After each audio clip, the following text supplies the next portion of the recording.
L'architecture peut en effet nous servir de petites capsules temporelles de l'histoire humaine, des idées, même nos peurs et nos inquiétudes. Toutes les émotions et pensées humaines peuvent être reflétées dans une œuvre d'art puissante qui nous attend pendant que nous restons immobiles, en train de l'observer avec admiration. Cela reflète notre appartenance à la société. Comme vous le savez probablement, l'architecture est à la fois un art et une science. En tant qu'art, elle nous fournit un débouché pour l'expression créative. Elle permet à la société de voir, de créer, de façonner son environnement et son espace de vie différemment, de manière unique. En tant que science, l'architecture couvre également nos besoins fonctionnels en nous fournissant un espace de vie et un environnement pratique et confortable.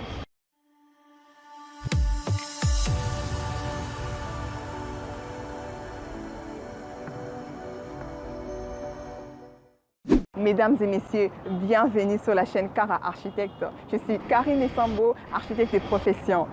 Aujourd'hui, en guise de rappel, nous tâchons à souligner que la chaîne Kara Architecte, dans son émission La magie de l'espace en architecture, s'est fixée pour objectif de militer pour la valorisation du métier d'architecte, d'ingénieur, d'urbaniste, en éclaircissant le rôle de ces derniers pour arriver à faire un bon choix lors de la construction, afin de maintenir la beauté de nos villes.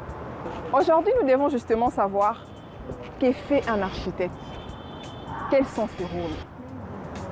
Nous serons très clairs à ce sujet afin de nous permettre de bien comprendre et désormais d'être rigoureux et prendre de bonnes décisions quand il s'agit de construire une maison et de faire appel aux spécialistes en la matière.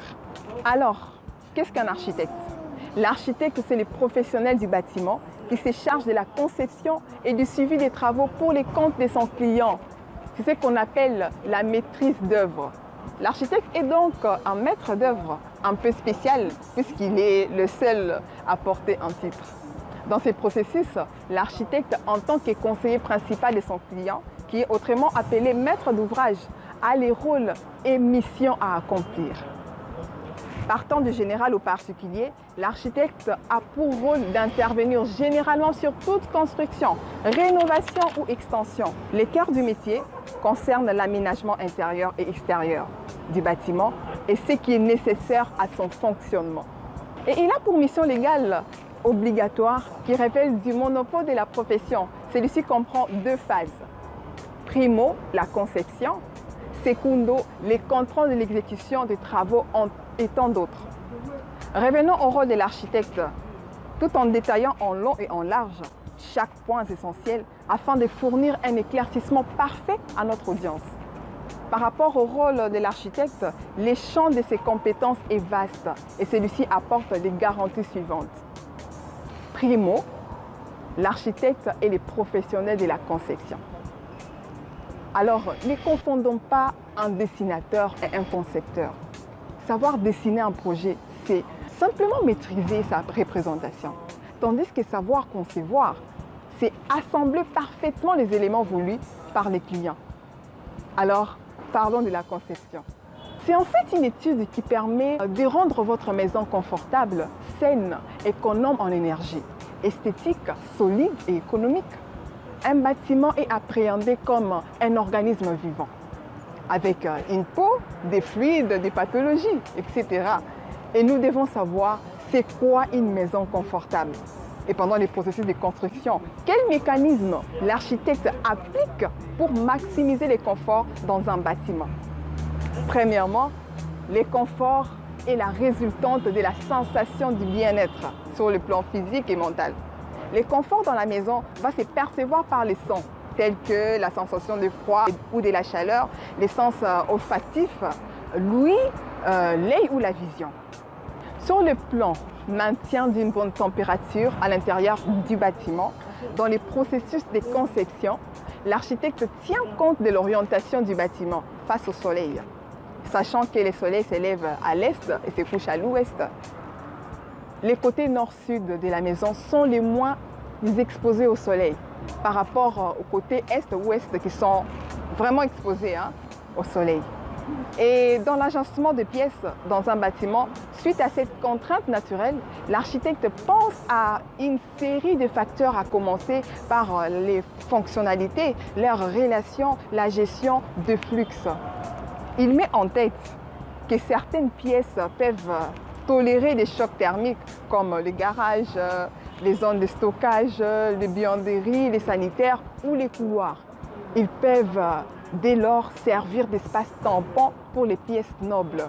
Et certains locaux comme les chambres à coucher, les séjours, peuvent être orientés sur les façades plus confortables en suivant l'orientation nord-sud.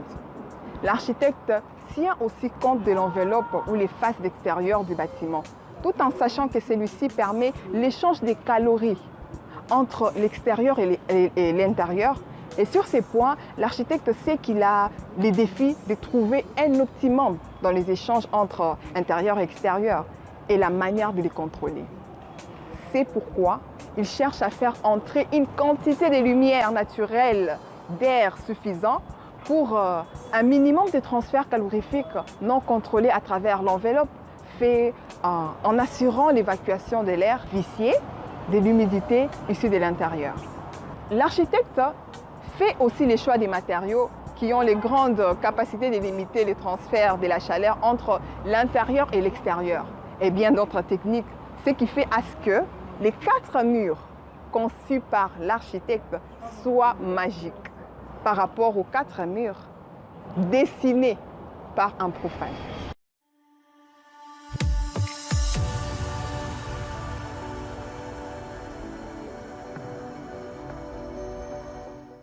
Pour économiser l'énergie dans le bâtiment, l'architecte pense par exemple diminuer le nombre de sources lumineuses, organiser les postes de travail en fonction de l'éclairage naturel, installer des lampes plus économiques, privilégier la ventilation naturelle en créant des ouvertures avec des dimensions suffisantes et bien orientées par rapport au positionnement et l'orientation du soleil, qui diminuera l'utilisation des équipements mécaniques comme les climatiseurs qui consomment assez d'énergie.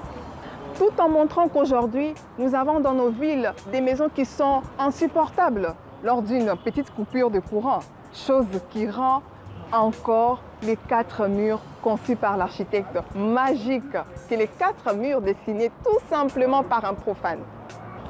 Et là, l'architecte pense aussi à l'esthétique du bâtiment. Il applique les normes de composition volumétrique comme la symétrie et autres. Il joue avec les vides et les pleins.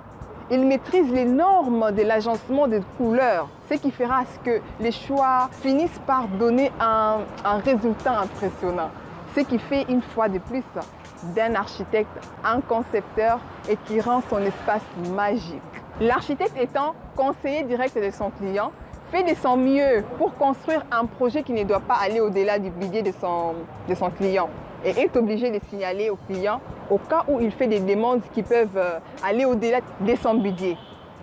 En lui faisant une belle architecture correspondante à son budget, on peut conclure que le dessin n'est qu'un moyen d'expression de toutes les idées émises lors de plusieurs études faites de sorte que le 4 murs soit magique, c'est-à-dire confortable par l'utilisateur.